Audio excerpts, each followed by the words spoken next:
శ్రీ మహాగణాధిపతయ నమ. ఐం మహాసరస్వత్యే నమ. శ్రీ లలితాంబికాదేవియే నమ. రాశిఫలాల కార్యక్రమంలో భాగంగా జూలై నెల అంతా కూడా 12 రాసుల వాళ్లకు ఎలా ఉండబోతుంది, ఈ మాసం అంతా కూడా ఏ ఏ రాశి వాళ్లకు ఎటువంటి ఉపయోగాలు జరగబోతున్నాయి అనేటువంటి దాని గురించి ఇప్పుడు మనం తెలుసుకుంటున్నాము.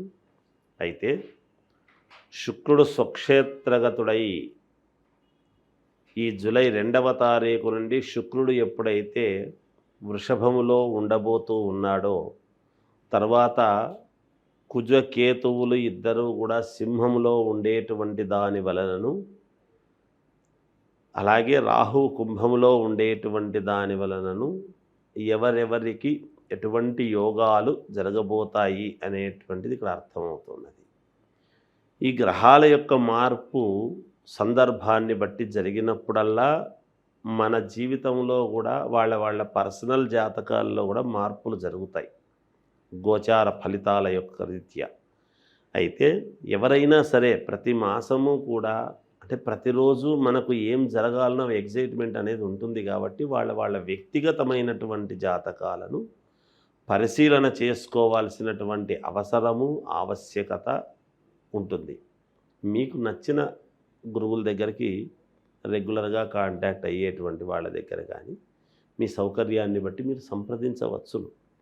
ఇప్పుడు ఇలా ఉంది అంటున్నారు, ఇది నిజమా అబద్ధమా ఏమిటి తెలుసుకోవచ్చు. తెలుసుకొని దానికి తదనుగుణంగా మీరు కనుక ముందుకు అడుగులు వేశారు అంటే చాలా యోగదాయకంగా ఉంటుంది అనేటువంటిది ఒకటి. ఈ శుక్రుడి యొక్క శుక్రగ్రహము వలన చాలా యోగాలు జరగబోతున్నాయి అన్ని రాసుల వాళ్లకు కూడా, శుక్రుడు స్వక్షేత్రగతుడై ఉండేటువంటి దాని వలన అనేది ఒకటి. రెండవది, ఎప్పుడైతే రవి స్థానములో కేతు ఉన్నాడో ద్వంద్వ రీతిలో 2 రకాల యోగాలు మిగతా వాళ్ళందరికీ కూడా రాబోతున్నాయి అనేది తెలియజేస్తూ, కర్కాటక రాశి వారికి ఈ జూలై మాసంలో ఎలా ఉంది అంటే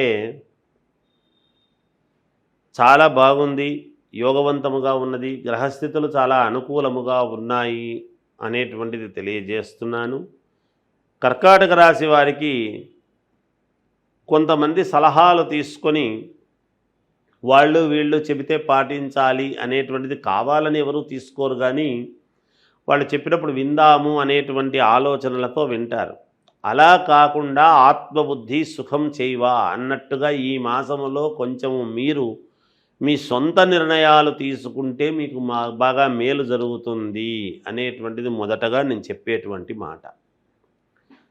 ఏదైనా నిర్ణయాలు తీసుకునేటప్పుడు కొంచెం కర్కాటక రాశి వాళ్ళు సాయంకాలము పూట తీసుకుంటే తప్పకుండా మీరు సఫలీకృతులవుతారు. అంటే ఉదయం పూట తీసుకుంటే కారా అనేటువంటి ఆలోచన రావచ్చు.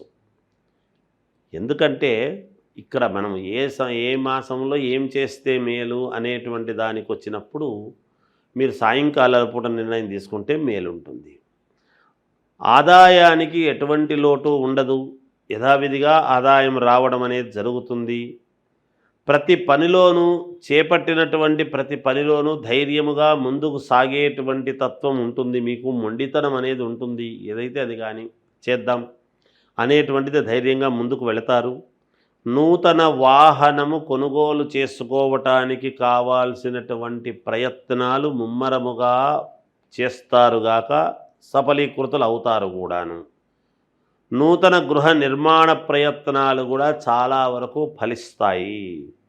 అంటే ఇల్లు కట్టుకునేటువంటి వాళ్ళు కట్టుకోవచ్చు, లేదా అపార్ట్మెంట్ కొనుక్కునేటువంటి వాళ్ళు కొనుక్కోవచ్చును, లేదా కొంచెము కట్టబోయేటువంటి పూర్తి అవ్వబోయేటువంటి దానికి డబ్బు కట్టి మేము తీసుకోవాలి అనేటువంటిది కూడా త్వరగా అనేది పూర్తి అయి మీ చేతికి అందేటువంటి అవకాశము కూడా ఉన్నది.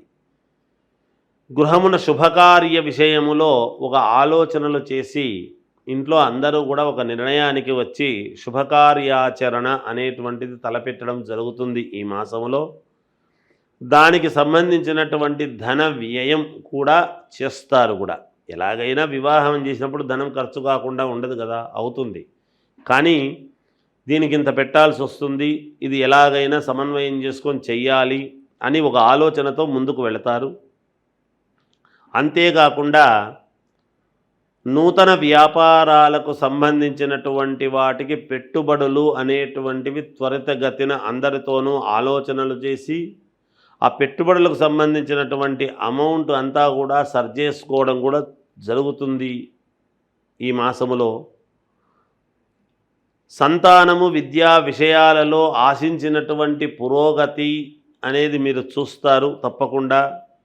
జీవిత భాగస్వామితో దైవ సేవా కార్యక్రమాలలో పాల్గొనడం లాంటివి జరుగుతాయి. సమాజంలో ప్రముఖులతో మరింత పరిచయాలు అనేటువంటివి పెరుగుతాయి మీకు. అంటే ఇప్పుడు లేవా, ఇంతవరకు మాకు పరిచయాలు లేవా అని అనుకోవచ్చును, కానీ అలా కాదు.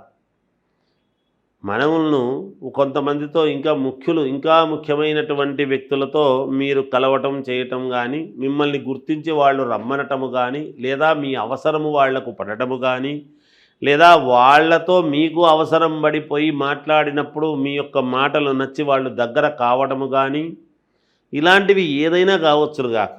ఇది ఇలాగే ఉంటుంది అలాగే ఉంటుంది అని చెప్పడం కష్టం. అందుకని వాళ్ళు రమ్మనటము, మీరు వెళ్ళటము, ఇలాంటివి ఏవో మొత్తానికి పరిచయాలు అనేటువంటివి ఏర్పడతాయి. వృత్తి ఉద్యోగాలలో సహోదరులతో కాస్త సహోదరుల యొక్క సహాయ సహకారాలు అనేటువంటివి, సహోద్యోగులు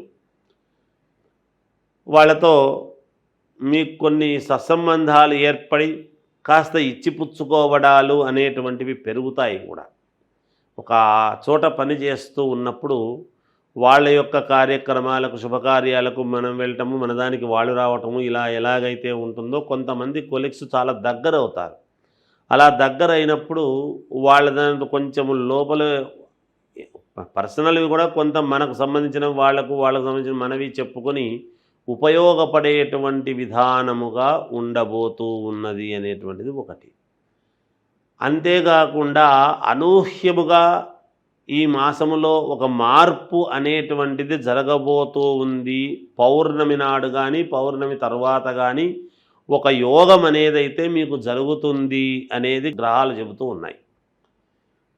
ఇక కుజుడు ఇక్కడి నుంచి సింహంలోకి వెళ్ళిన దాని వలన భూపరమైనటువంటివి లేదా రుణాలకు సంబంధించినటువంటివి కానీ, ధనానికి సంబంధించినటువంటివి కానీ కొన్ని క్లియర్ చేసుకోవటము, అప్పులు కట్టుకోవటము, లేదా రావాల్సినటువంటి ధనము పూర్తి రాలేదే అనేటువంటి ఆలోచనలతో దానికి సంబంధించినటువంటి ప్రయత్నాలు చేసుకొనడం లాంటివి జరుగుతాయి.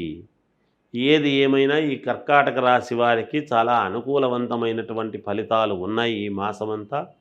ఇంకా మెరుగైనటువంటివి కావాలి అనుకున్నప్పుడు మీకు నచ్చినటువంటి వాళ్ళ దగ్గర మీ జాతకం, మీ లగ్నం అనేటువంటిది చాలా ముఖ్యం. మొదట ఏ లగ్నంలో పుట్టారు ఏమిటి అనేది మేము సర్వసాధారణంగా అన్ని రాసుల వాళ్లకు చెబుతాం. ఇవి మామూలుగా ఏ రాశి వాళ్ళకి ఎలా ఉంది అని చెప్పటమే. పూర్ణ ఫలితాలు కావాలి అంటే వ్యక్తిగతమైనటువంటి జాతకాన్ని చూసుకొని ముందుకు వెళ్ళాలి అనేటువంటిది తెలియజేస్తూ జయోస్తు.